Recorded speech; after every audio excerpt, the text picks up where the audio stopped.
Welcome back to the California Conversation. I'm Tess Abraham. The polls are shifting in California's race for governor, and there have been some major changes that have been changing voter sentiment, like the disgraceful exit of Eric Swalwell, as well as President Trump's endorsement of Republican candidate Steve Hilton. Now, because of this, some of the lower polling candidates have dropped out of the race, and other candidates are starting to see an upswing in consolidating their support. But among all of these changes, the Democratic Party seems to have a major divide. There is a split that is taking it into very distinct directions. One side is doubling down on the radically liberal policies that have gotten California to the place that it is at today, while the other side is trying to walk back and take a little bit more of a pragmatic approach. And both of those sides of the Democrat Party are perfectly embodied in two specific candidates who we have yet to cover, Tom Steyer and Matt Mahan. And so today, I'm breaking down for you where the race stands, who these two candidates are, and why they represent what's really underlying California's race for governor and why it's important for us to understand. But before we get started, make sure to like this video, subscribe to this channel if you haven't already, and ring that notification bell so that you can stay up to date on all things California politics. And if you want more information or you want sources cited in compiling today's episode, then you should check out the corresponding article on my website, which is linked below. Okay, so California's race for governor is just a mess. It's a mess. There are still so many candidates in the race. The polls are shifting literally week to week. It depends what day, it depends where you're getting the poll from to try to figure out who even is in the lead or who is pulling ahead. And so this moment is important. It's important for us to understand because when things are shifting so much, when there is a jungle primary as it's being called, little shifts can lead to big victories. Certain candidates just have to consolidate enough support to take just an edge of a lead rather than having to gain overwhelming support. And so it leaves room for people who originally jumped in the race and maybe they only had 4% of the votes to actually really climb up, especially like I mentioned at the top of the show with a lot of the changes that we've seen happening of people dropping out, people exiting the race, as well as others being endorsed. And so where do we stand today? Just as a quick update on where the race is.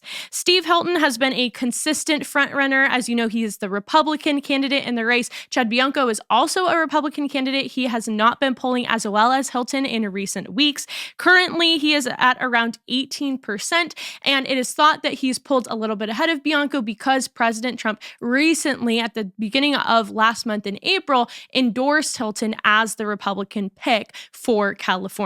But on top of that, it's not just that Republicans have been able to pull ahead, which is objectively amazing, and I'm still surprised that he's doing so well. But Democrats are also starting to reach up to that same level. And so Xavier Becerra has moved up a lot since Eric Swalwell left the race. And so he started the race around that 4% mark, very, very low. And now it's thought that he is tied with Hilton. So he's around 18%. Some polls, again, will show a lot more than that and say Becerra is comfortably in the lead. Other polls will show him behind that and show other candidates ahead of them. So it's still very fluid. Everything is moving, but it seems like those are the top two front runners, one Republican and one Democrat. But then everyone else is pretty split evenly. That anyone who is seriously in the race is between 10 to 20%. Now, apparently Becerra is very appealing all of a sudden to voters. I have literally no idea why.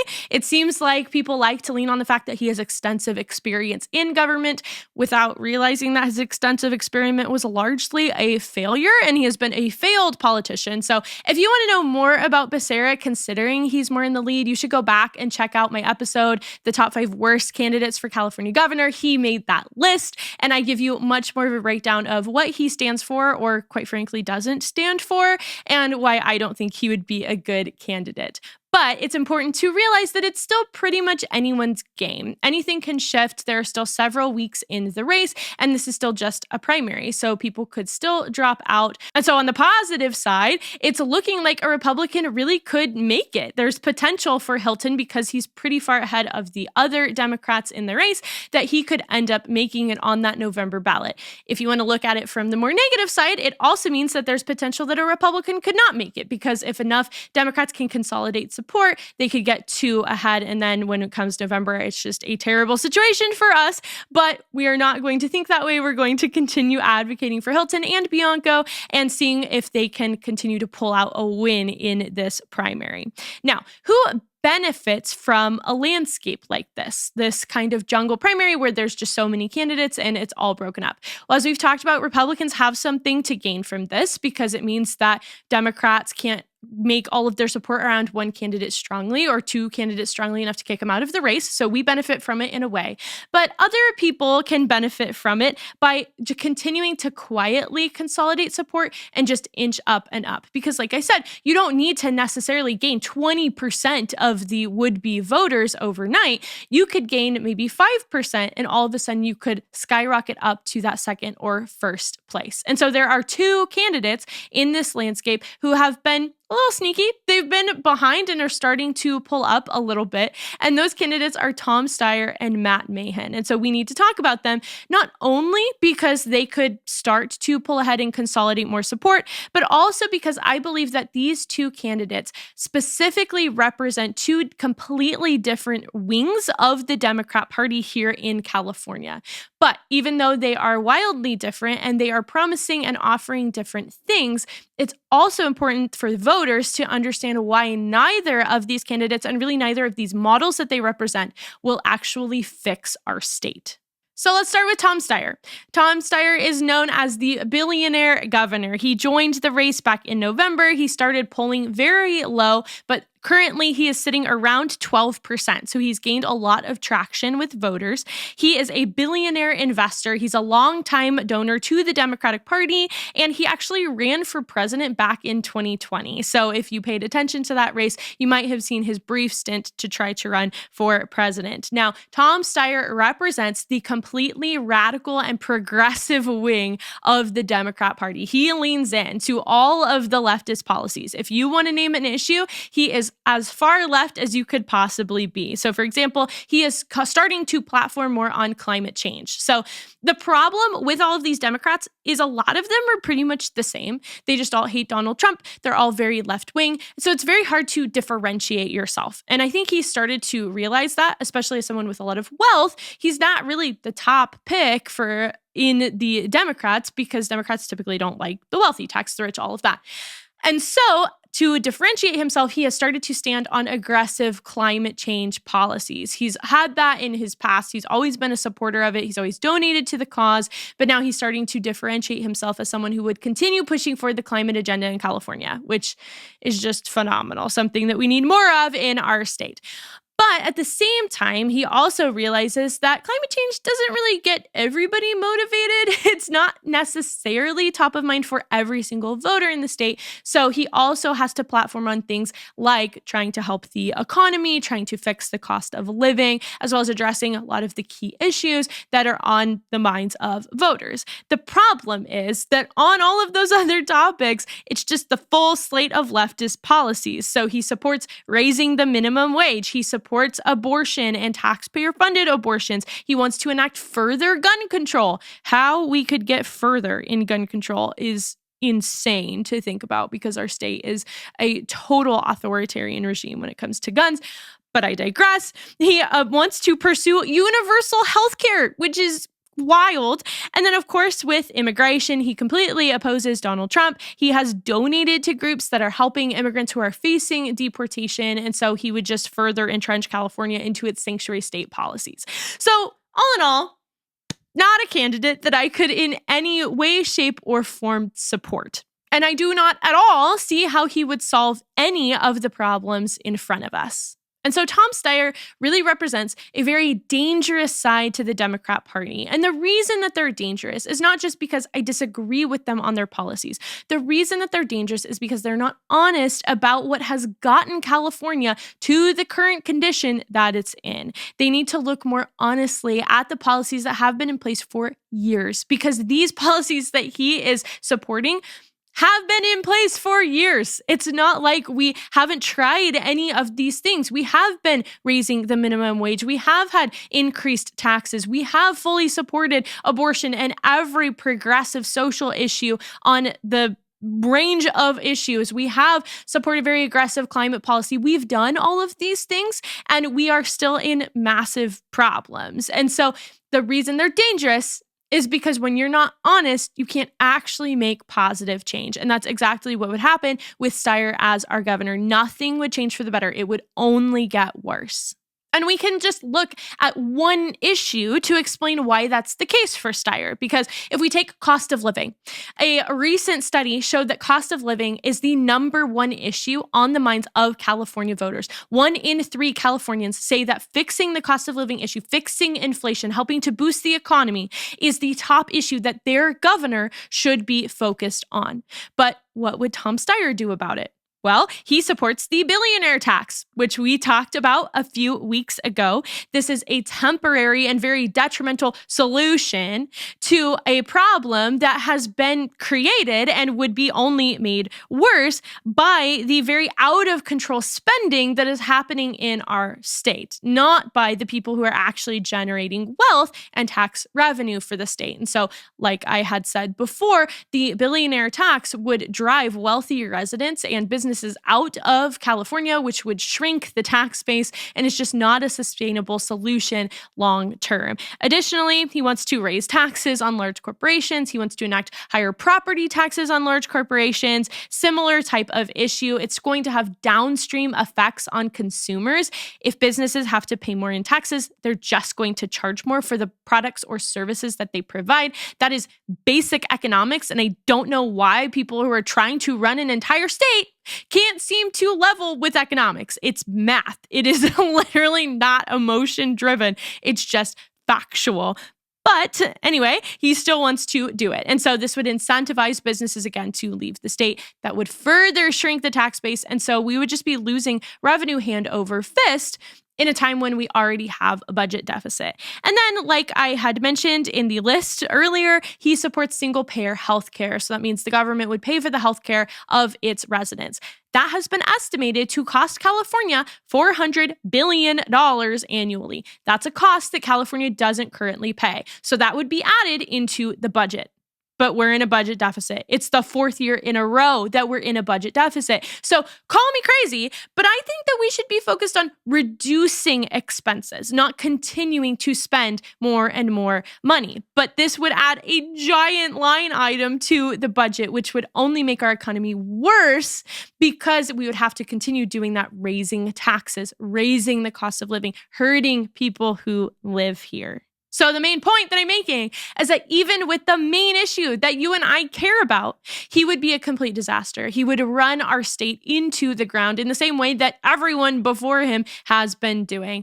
And Tom Steyer is really no different from his counterparts in Katie Porter or in Xavier Becerra. They all represent the worst of their party. They just want to fight Donald Trump at every turn. They're not going to look honestly at what has gotten us to this point. They're not willing to break from their party to recognize that the outcomes have not been what they have wanted them to be. And so they might need to try something different, and they just would destroy California. So we cannot let Steyer, Porter, or Becerra, who is in the lead, we cannot let them win to be governor of our state. It would just make things so much worse than they already are. Now, on the other hand, there's an entirely different wing of the Democrat Party that is starting to evolve in our state. And this is the part of Democrats who say, okay, we're tired of the radicalism. We don't agree with having to be so left-wing on every single issue. And maybe we really should look at outcomes. Maybe we should look honestly at why we are where we are. Maybe we haven't been as effective on homelessness, on cost of living, as we say that we are going to be. And that side of the party is very well embodied by Matt Mahan. Now, you might not have heard of Matt Mahan. He's not as popular in this race, and his polling has been significantly lower than the other candidates. But in recent weeks, he's started to gradually increase. So right now, he sits around 7% of the votes, so still very unlikely that he will pull ahead in the primary, but you never know. Anything could happen. And so he's the current mayor of San Jose. And San Jose has had quite a few issues plaguing it because it is a big city. It's in the Bay Area.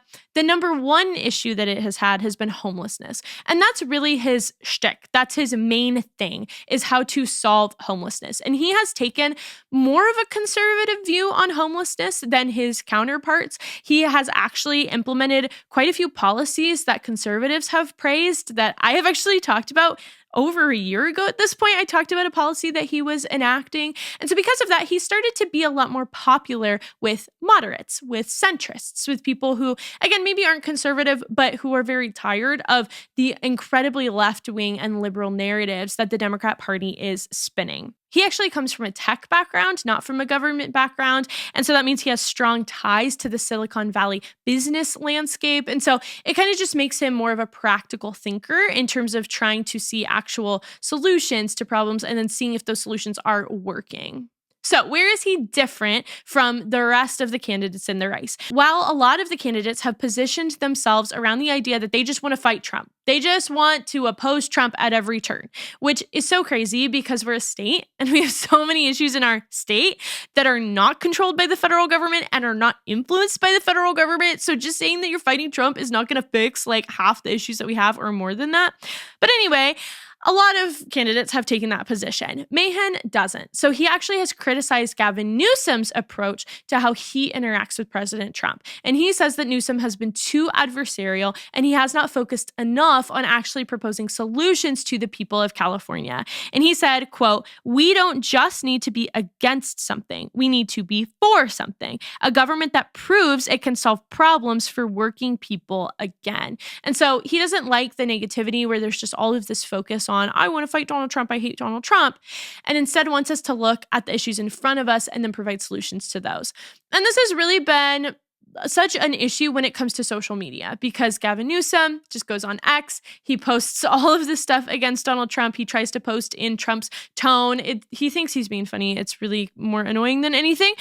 And so Matt Mahan has called this out. And he said specifically to the social media that it has, quote, "gone beyond taking on the excesses and abuses of the Trump administration and begins disparaging businesses merely for expressing concerns over very real problems of crime, homelessness, and overregulation." And so this is wild. And I'm super glad that he is calling this out. I'm glad if anyone on the Democrat side is calling this out because he is seeing what we have been saying, which is there are real problems and there are people suffering from these problems and people try to bring up those problems, and then Democrats just disparage it, as he's saying here. They just like to say, well, it's all Trump, and that anytime you raise an issue, it's just because you're MAGA. You're just MAGA for Trump. Well, there are people who are Democrats who feel the pain of the policies around them. There are people who are centrists or independents who feel the pain of this. And so Matt Mahan is trying to take that more seriously. He's trying to say there are real issues. People might like President Trump because he actually identifies those real issues and tries to solve them. And so we should be working together. We don't have to agree on everything, but we should be working together to try to solve that. And then when it comes to his wedge issues, what would Matt Mahan do if he was elected to be governor?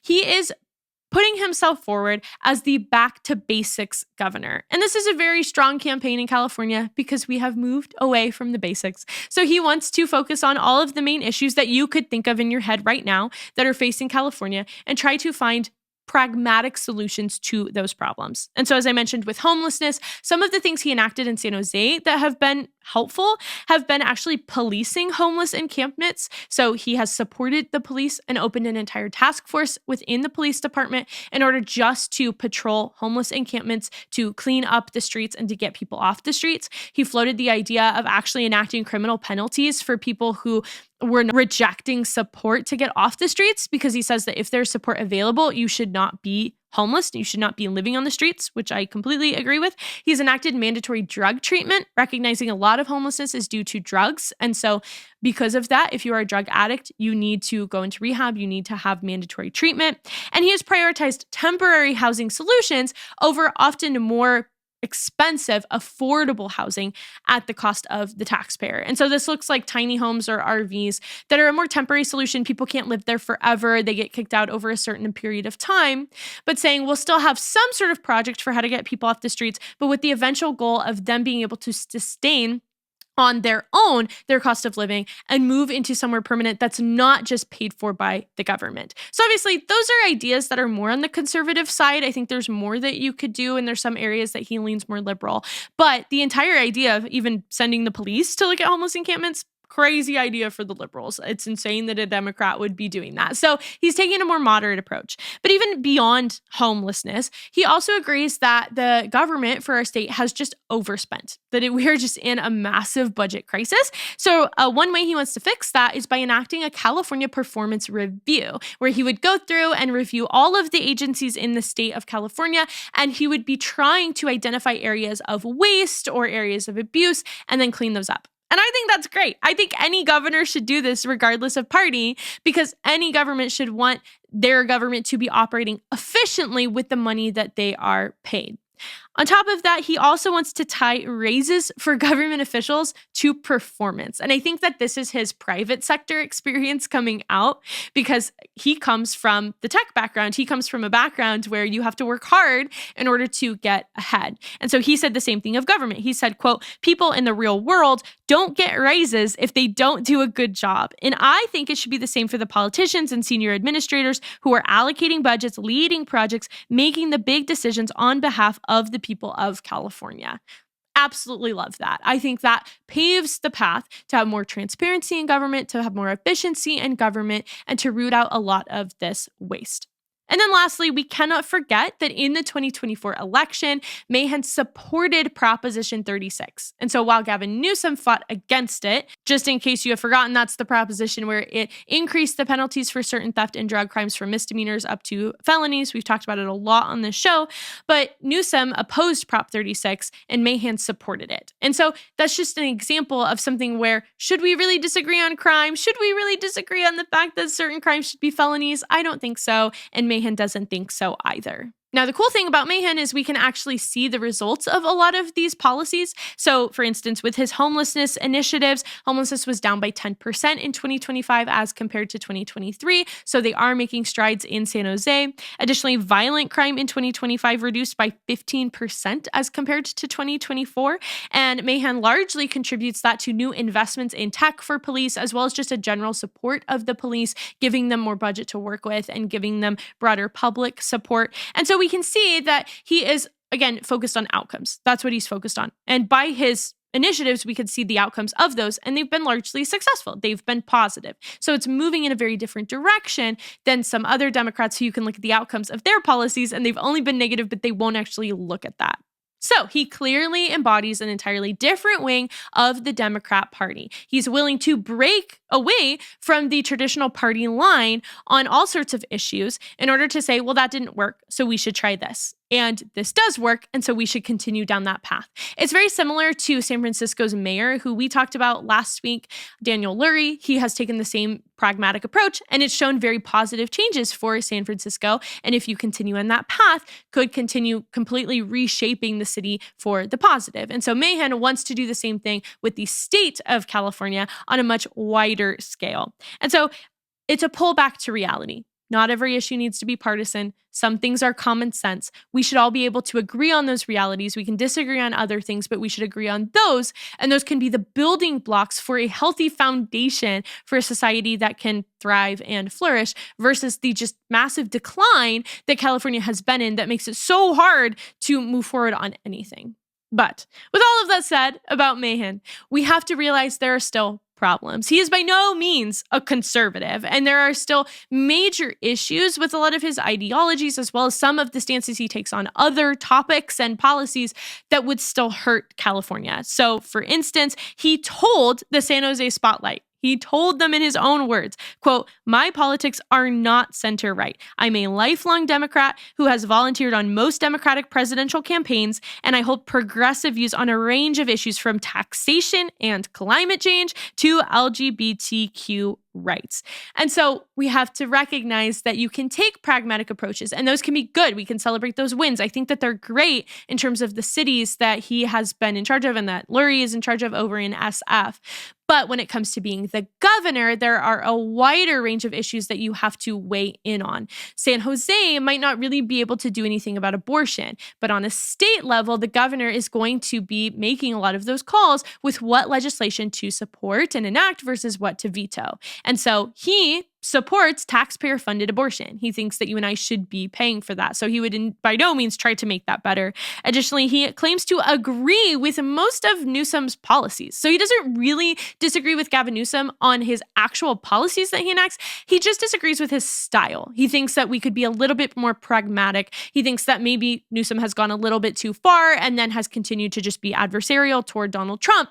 But he actually agrees with a lot of the positions that Newsom has taken. Newsom has not done great things for the state. So I think that that's a big issue if you want to say that you largely agree with him. And then when it comes to something like immigration, which is a huge problem in California, we directly are involved with this every single day. We have a lot of people who rally about this. He does not believe that local authorities should cooperate with ICE, and he supported the bill that would unmask ICE agents. And so we just need to level set and be clear that he's still very socially progressive and that a lot of his policies would continue to be socially progressive, even if there are a few wedge issues where he would be a little bit more moderate. So while Mahan is leagues above Steyer, total leagues above Steyer, I think he would be a way better governor than Tom Steyer would be. Those two are not our only choice. And so we shouldn't confuse maybe a better option with the best option. When we are given choices like Hilton or like Bianco, people would actually enact conservative policies based on principles, based on real outcomes.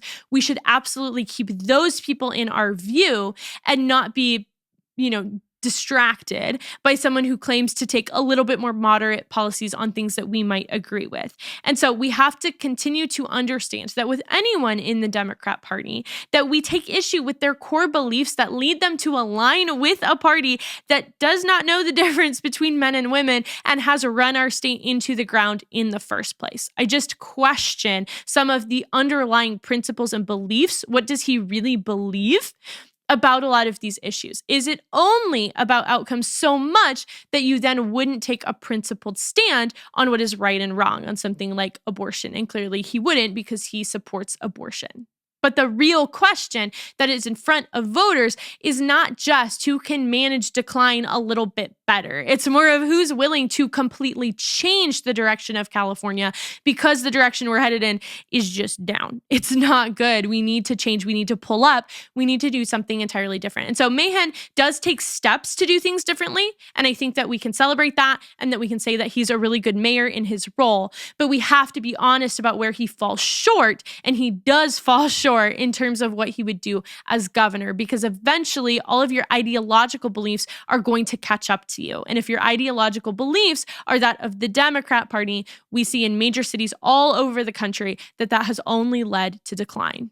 So this election is going to be won by consolidation of support, not overwhelming support. So we have to keep tabs on who is gaining that consolidation. We have to continue pushing for good candidates who we actually want to see be on the November ballot and hopefully win for governor. And so we see that Tom Steyer and Matt Mahan do represent these entirely different views. We see one that is pushing forward all of the progressive policies that have not worked. We see another who's trying to walk back a lot of those progressive policies, but is not willing to get rid of the ideological framework entirely.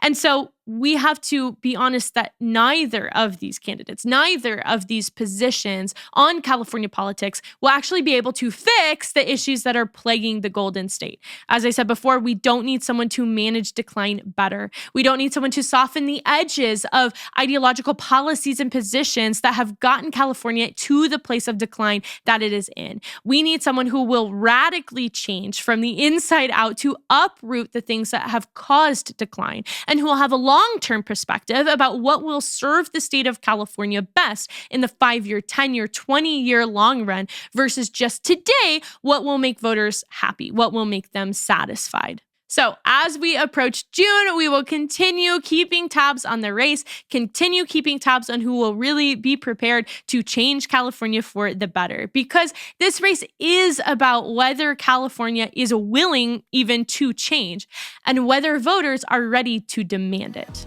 Thank you so much for joining me here today. I hope it was helpful for you as you navigate life in our state and as you navigate the upcoming primary election. You should be getting your ballot in the mail sometime soon, so make a plan for how you want to vote and continue looking into the candidates who you want to best represent you. If you love this show, please spread the word and share it with your friends, family, and fellow Californians. And I'll see you back here for next week for another episode of the California Conversation.